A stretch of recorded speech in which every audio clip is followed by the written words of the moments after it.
Dalam Islam diajarkan kita bagaimana cara memotong kuku yang baik. Para ulama memberikan praktikal atau tutorial singkat kepada kita, dan kita ambil salah satu di antara contoh yang disampaikan oleh para ulama terkait dengan perintah ataupun sunnah memotong kuku ini. Al-Imam An-Nawawi dalam konteks memotong kuku, beliau mengajarkan kepada kita, ya khususnya ya sekarang saat saya mengambil video bersamaan dengan hari Jumat, ya ada sunnah untuk memotong kuku. Maka dari 10 jari ini yang tangan, ya yang melekat pada tangan ataupun nanti yang ada di kaki, kita memulai dengan yang telunjuk terlebih dahulu. Ini ya, para ulama mengajarkan kita, para ulama memulai dengan telunjuk di sini, ya caranya kita mengambil yang telunjuk terlebih dahulu. Yang memotong mungkin punya cara yang tersendiri, dimulai dengan telunjuk, kita rapihkan berkesesuaian sehingga tidak terlalu dalam juga, ya bisa kita ambil sedikit misalnya, ya Bismillahirrahmanirrahim, kita ucapkan Bismillah, ya untuk bisa menjadikan bagian kegiatan sebagai ibadah, ya. Nah, ini seperti ini teman-teman sekalian, ya. Nah, ya. Nah, ini sengaja saya tadahi menggunakan tisu, ini ya, agar juga bagian dari potongan kuku tidak kemana-mana, dan nanti ada hikmahnya.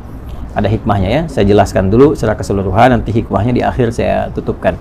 Jadi setelah dari telunjuk sini, kemudian sampai mulai dari kelingking, ya dari telunjuk di sini selesai, maka dilanjutkan dari kelingking, ya ke sini telunjuk selesai, kemudian pindah ke kelingking, kemudian ke sini jari manis, ya jari manis dan jari tengah, lalu jempol, ya mulai dari sini telunjuk berpindah memulai dari kelingking, dari telunjuk ke kelingking, kedua kelingking, dan jari manis, jari tengah, kemudian jempol. Jelas ya? Lalu berpindah kemudian ke sini bagian kirinya, dimulai dari kelingking, kemudian jari manis, jari tengah, telunjuk ke jempol. Jadi urutannya di sini telunjuk, kelingking, jari manis, jari tengah, jempol, kemudian pindah kelingking, jari manis, jari tengah, telunjuk, kemudian jempol. Demikian di kaki. Ya, kalau sudah selesai ini, kemudian tadi kita tadahi, ya. Ini saya contohkan tadi satu yang telunjuk karena di hari Jumat saya sudah mendahulukan memotong keseluruhannya. Jadi saya urutkan saja tadi seperti tadi saya sampaikan. Jadi telunjuknya sudah, kelingking sudah sampai ke jempol, kemudian dari sini kelingking sampai ke jempol selesai, kita tadahi. Ini maksudnya supaya mudah untuk dikumpulkan. Ini tinggal dilipat, ya seperti ini misalnya, dan dilipat. Nah, ada lagi asar itu jejak yang bisa kita dapati dari contoh-contoh ulama yang bersambung pada sikap-sikap mulia, ya biasanya nanti sampai ke sahabat atau sampai juga kepada Nabi Shallallahu Alaihi Wasallam. Nah, dari kalangan sahabat ada yang membiasakan seperti Ibnu Umar, ya atau hadis-hadis riwayat-riwayat yang disampaikan oleh Imam Sufyan Ats-Tsauri misalnya, ya memberikan kesan kepada kita bahwa setelah selesai potong kuku ini akan lebih baik kalau bekasnya bisa dikuburkan. Ya, walaupun bukan kewajiban, tapi dianjurkan untuk dikuburkan seperti rambut, ya ataupun kuku, dengan dua tujuan. Tujuan yang pertama adalah menghormati di bagian dari tubuh kita yang telah Allah ciptakan sehingga bisa menjaga kemuliaannya.